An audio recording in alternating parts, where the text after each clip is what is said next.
Hello guys and welcome back to our channel. Today I will show you how to fix field type errors for Wix CSV uploads.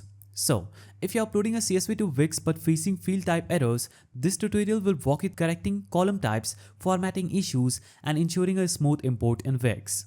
Now, step 1 is understanding the Wix CSV format. So Wix requires a specific field names and data types. Common field types include text, number, date, boolean, image URL, etc.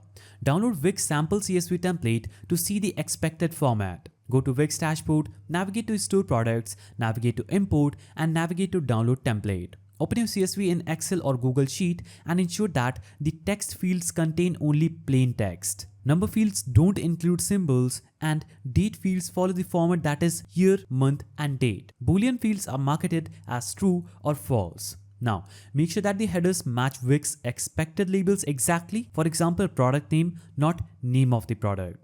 Avoid merged cells or formulas, use plain text formatting only, and save the file as .csv, that is comma delimited. Now, you can use an online CSV validator or recheck the file in Notepad to ensure it's clean. Reopen it in Excel and confirm columns match Wix requirements. Check that each row has consistent data based on its header.